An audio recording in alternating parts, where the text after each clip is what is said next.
In the last video, we had observed that the retrograde of movement of Venus happens in different parts of the sky.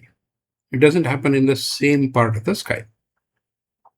So in this video, let's focus on multiple retrograde movements and see if there is any pattern as to where they occur in the sky around the sun.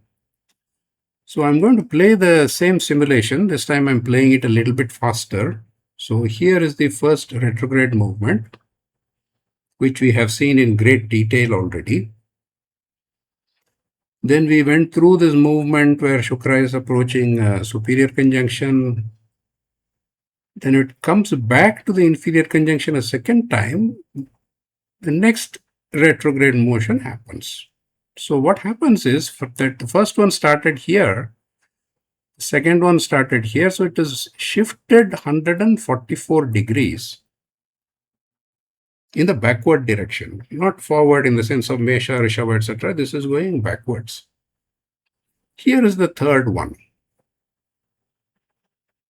So you see some kind of a pattern is emerging in the retrograde motion. There are now two segments of the sky which are open where you can expect the next retrograde motion to happen, and that's going to happen here. It's so nicely symmetric that now you know where the fourth retrograde motion is going to happen. There is only one part which is left open in the sky around the sun, and this is the part. So this is where the fifth retrograde movement happens. So it's so beautifully symmetric. So you can now guess where the sixth one will happen. The sixth one has got to repeat itself back here, where the first one happened. But there is another interesting point there. It will happen now here, but it's slightly shifted.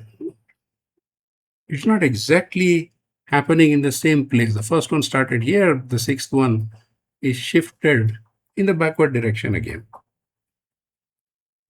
Seventh one has to happen here anytime now. And even that you will see is slightly shifted.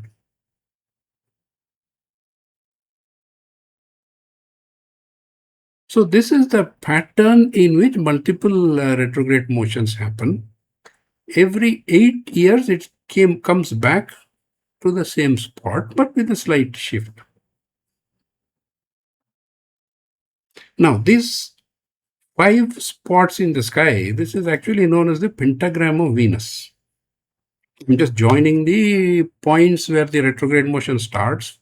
First one started here, second one here, third one here, fourth one here, fifth one here. So sixth it comes back, but slightly shifted. It's not starting here, but it is starting slightly offset. So this completes a pentagram of Venus. Now, this pentagram of Venus is actually quite popular in the West. There is a very famous book called Da Vinci Code. It was made into a movie also, which refers to this pentagram of Venus. In Hindu astronomy, there is no explicit mention of the pentagram of Venus.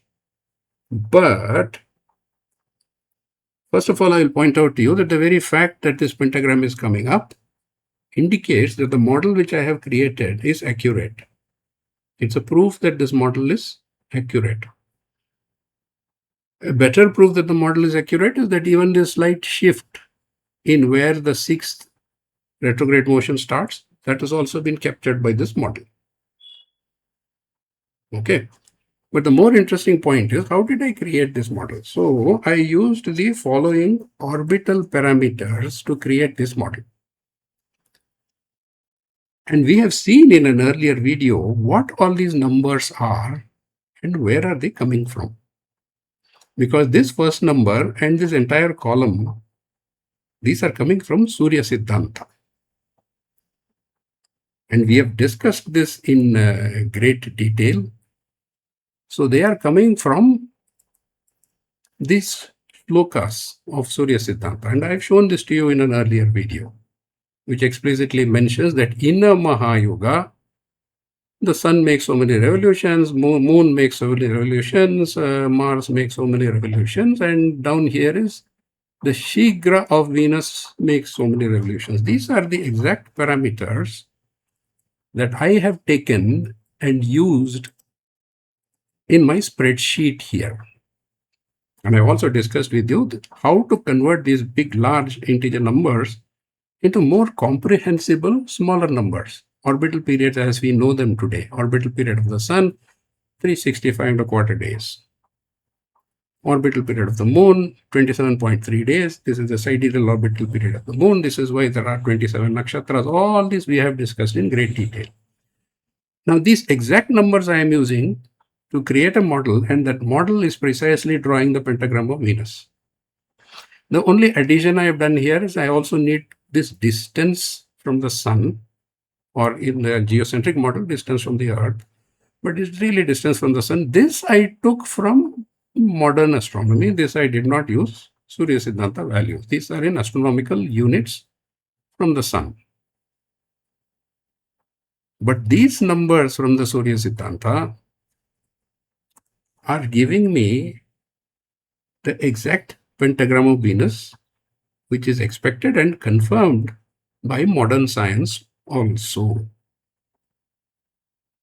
So this is the magic of Surya Siddhanta and the Hindu mathematics of Surya Siddhanta.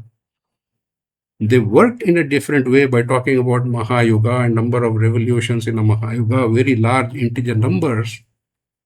But at the bottom, it all works out beautifully when it comes to the accuracy of the positional astronomy.